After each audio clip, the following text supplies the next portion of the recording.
Welcome to my channel. ఈ రోజు మంచి ఇంట్రెస్టింగ్ హారర్ స్టోరీ చెప్పబోతున్న మీకు గనుక నచ్చితే please subscribe, like, share and comment చేయండి. ఇక స్టోరీలోకి వెళ్ళిపోదాం. రాత్రి వేళ గ్రామంలోని చెరకు తోట చుట్టూ నిశ్శబ్దం కమ్ముకుంది.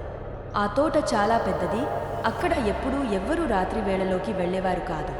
అది ఒక కారణంతోనే. ఏ పంట వేస్తే దెయ్యం ఏదో ఒకటి పంట పొలాల్లో కనిపించేది. గ్రామంలోని ప్రజలు ఆ తోటకు దూరంగా ఉండేవారు. రమేష్ అనే యువకుడు ఈ దెయ్యం కథలు వినడం చాలా ఇష్టం. తన స్నేహితుల దెయ్యం కథలు చెప్తే వినడం కన్నా వాటిని వాస్తవంగా అనుభవించడం ఆసక్తిగా అనిపించింది. అతని స్నేహితుడు సతీష్ కూడా సాహసవంతుడు. అతడితో కలిసి రమేష్ ఆ చెరకు తోటలోకి వెళ్లాలని నిర్ణయించాడు. ఒకరోజు రాత్రి వేళలో రమేష్ మరియు సతీష్ వాళ్ళు ఒకేసారి తమ హృదయాలను ధైర్యం చేసి టార్చ్ లైట్లు పట్టుకుని తోట వైపు నడిచారు. రాత్రి 8 గంటలు అయ్యే సమయానికి చెరకు తోటలోకి అడుగుపెట్టారు. చుట్టూ మబ్బులు దట్టంగా ఉన్నాయి. ఆకాశంలో చంద్రుడు మేఘాల వెనుక దాక్కుని ఉన్నాడు. కేవలం వారి టార్చ్ లైట్లు మాత్రమే వారికి దారి చూపుతున్నాయి. తోటలోకి కొంచెం లోతుగా నడుస్తున్నప్పుడు రమేష్ హఠాత్తుగా ఏదో గట్టిగా శబ్దం విన్నాడు. సతీష్, ఇదేమిటో చూద్దాం అని అన్నాడు. సతీష్ ధైర్యంగా, అది గాలి వల్ల కావచ్చు, ఏమాత్రం భయపడొద్దు అని అన్నాడు. వారిద్దరూ ముందుకు సాగారు. కొద్దిసేపటి తర్వాత మళ్లీ అదే శబ్దం మరోసారి వినిపించింది. ఈసారి అది గాలి కాదు, మట్టి తడుముకున్నట్టు అనిపించింది. రమేష్ గుండె నిటారుగా నిలిచింది. ఆ తోటలోని చెరకు మొక్కలు అకస్మాత్తుగా కదలటం ప్రారంభించాయి. టార్చ్ లైట్లు మసకబారిపోతున్నాయన్నట్లుగా కనిపించాయి.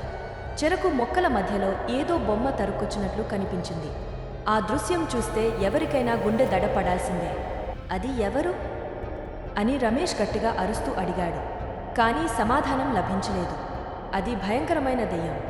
దాని కళ్ళలో భయానక కాంతి మెరుస్తూ ఉంది.